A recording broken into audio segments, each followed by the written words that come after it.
मैंने कहा था आप सेंटा उसको बुलाओ, हाँ आप खूब बुलाओ, और उसकी झोली में से कुछ आपको मिलता हो अपनी झोली भर लो आप। मैं तो नहीं बुलाऊंगा। It might sound partial but yes I am. मुझे अपने धर्म के प्रति आदर भी है और मेरा धर्म परिपूर्ण है, मुझे इसकी निष्ठा और विश्वास भी है। मुझे किसी अन्य द्वार पर जाने की आवश्यकता नहीं है। आपको जाना हो आप जाइए, पर विचार मत छोड़िए। गीता में भगवान कहते हैं अपने धर्म में भिक्षुक होकर मर जाना अच्छा है कि किसी और के धर्म में आप सम्राट होकर मरे। किसी के धर्म में सम्राट होकर जीने से अपने धर्म में भिक्षुक होकर मरना अच्छा है। दुर्भाग्य इस देश का, दुर्भाग्य इस देश का कि जिस दिन आप वो रंग बिरंगा पेड़ सजाते हैं उसी दिन धरती रक्त रंजित हुई थी गुरु गोविंद सिंह जी महाराज के साहिबजादों की शहीदी से।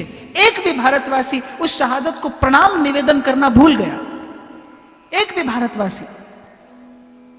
किसी कवि की पंक्तियां हैं, बड़ी सुंदर बात मुझे लगी। उसने कहा सरहिंद की जिन दीवारों में साहिबजादों का जिस्म जड़ा है। गुरु गोविंद सिंह जी महाराज को दो सपूत, जब नवाब वजीर शाह ने कहा कि इनको जिंदा दीवार में चिनवा दिया जाए, दोनों भाई हाथ पकड़ कर खड़े हैं, एक छोटा और एक बड़ा। वो घटना में याद करता हूं तो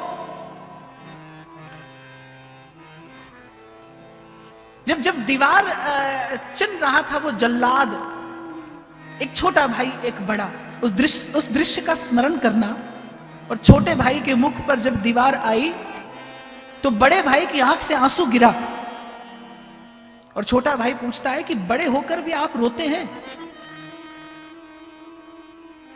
तो बड़े भैया क्या उत्तर देते हैं कि इसलिए नहीं रोता, रोता इसलिए हूं कि तेरी शहीदी मुझसे पहले हो रही है जबकि तू मुझसे छोटा है। तेरी शहादत मुझसे पहले हो रही है क्योंकि तू मुझसे छोटा है। इस प्रकार के बलिदान पर सरहिंद की जिन दीवारों में साहिबजादों का जिस्म जड़ा है, सच पूछिए ऐसी ही बस किसी नींव पर सत्य सनातन धर्म खड़ा है। आप भूल गए। इसीलिए मैंने कहा व्यासपीठ का काम है जगाना। मैं तो डंडा बजाकर कहूंगा जागते रहो, और इस भाव से कहूंगा हो सकता है कोई एक जग जाए।